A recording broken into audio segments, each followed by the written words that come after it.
عربی آدمی نے مجھے ایک رات کے لیے 5000 ریال کی آفر کی۔ میں شادی شدہ بھی تھی، پھر بھی میری نیت بدل گئی اور اس رات میں اس کے گھر پر رک گئی۔ عربی آدمی کو بہت کم دکھائی دیتا تھا، لیکن جب میں رات اس کے گھر رکی تو میرے ہوش اڑ گئے، کیونکہ اس عربی نے مجھے 8 بار مجھے مالش کرنے آیا۔ اس کا اوزار بہت لمبا اور گٹھیلا تھا۔ مسلسل 5 گھنٹے تک مالش کیا۔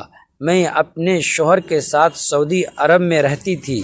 دوستو، ویڈیو میں آگے بڑھنے سے پہلے ویڈیو کو لائک اور ہمارے چینل کو سبسکرائب کر کے پلیز ہمارا سپورٹ ضرور کر دیجیے گا۔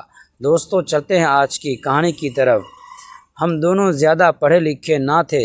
شوہر فیکٹری میں نوکری کرتا تھا، مگر زیادہ پڑھا لکھا نہ ہونے کی وجہ سے تنخواہ تھوڑی تھی۔ گھر کا گزارا کرتے اور شکر ادا کرتے، 2 وقت کا کھانا کھا کر پانی پی کر سو جاتے تھے۔ لیکن جیسے جیسے دن گزرنے لگے، پیسوں کی قلت ہوتی چلی گئی۔ میں نے عید گئی کچھ عورتوں سے مشورہ کیا تو ایک عورت نے بتایا کہ ایک عربی کے گھر ملازمہ کی ضرورت ہے، کھانا پکانا ہوں گے، کیونکہ عربی کے گھر میں اور بھی عورتیں کام کرتی ہیں، صرف برتن دھونے کی ضرورت ہے۔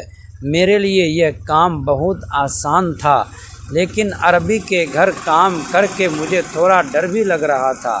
میرے چہرے پر ایک دن میری جان پہچان کی ایک عورت نے مجھے بتایا کہ ایک امیر عربی آدمی کو گھر کے کام کے لیے کسی بھروسے مند عورت کی ضرورت ہے۔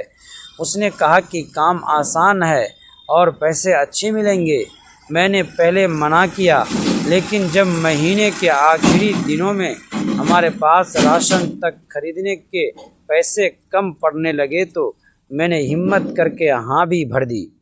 پہلی بار جب میں اس کے گھر گئی تو وہ بہت بڑا مکان تھا، سنگ مرمر کی فرش، اونچی دیواریں اور ہر طرف خاموشی۔ وہ آدمی عمر میں کافی بڑا تھا، اس کی آنکھوں کی روشنی کم تھی، اسی لیے وہ دھیرے دھیرے چلتا تھا اور چیزوں کو قریب سے دیکھ کر پہچانتا تھا۔ میں نے کچھ دنوں تک اس کے گھر کا کام کیا۔ وہ کم بولتا تھا، لیکن ہر بار کام کے بعد اچھے پیسے دیتا تھا۔ دھیرے دھیرے مجھے لگا کہ شاید قسمت اب تھوڑی بدل رہی ہے۔ ایک شام اس نے مجھے الگ سے بلایا۔ اس کی آواز دھیمی تھی۔ اس نے کہا، اگر تم آج رات یہیں رک جاؤ تو میں تمہیں 5000 ریال دوں گا۔ اس کی بات سن کر میں چپ رہ گئی۔ میرے دل میں طوفان اٹھ گیا۔ ایک طرف غریبی تھی، دوسری طرف میرا رشتہ، میرا ضمیر۔ میں نے خود کو سمجھایا کہ مجھے ترنت منع کر دینا چاہیے، لیکن اس وقت میرے دماغ میں گھر کا کرایہ ادھار اور شوہر کی تھکی ہوئی شکل گھوم رہی تھی۔ میں نے بہت دیر تک سوچا اور آخر کار رکنے کا فیصلہ کر لیا۔ رات دھیرے دھیرے گہراتی گئی۔ گھر میں عجیب سی خاموشی تھی، مجھے بے چینی ہو رہی تھی۔ میں بار بار سوچ رہی تھی کہ کیا میں نے صحیح فیصلہ کیا ہے۔ اس آدمی کی چال دھیمی تھی، لیکن اس کی موجودگی مجھے ڈرا رہی تھی۔ اس رات مجھے نیند نہیں آئی۔ میرے اندر اپرا بودھ تھا، میں خود سے نظریں نہیں ملا پا رہی تھی۔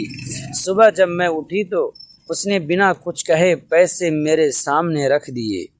میں نے کانپتے ہاتھوں سے پیسے لیے، لیکن اس وقت مجھے خوشی نہیں ہوئی، دل بھاری تھا۔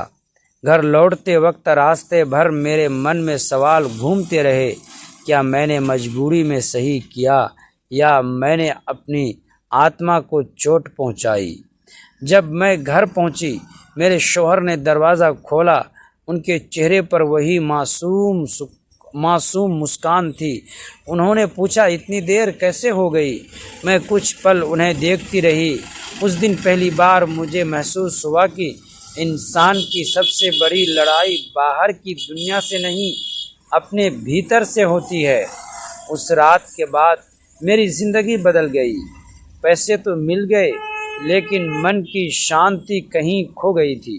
میں نے طے کر لیا کہ چاہے کتنی بھی غریبی آئے میں دوبارہ ایسا فیصلہ نہیں لوں گی، کیونکہ کچھ چیزیں پیسے سے نہیں بڑی ہوتی ہیں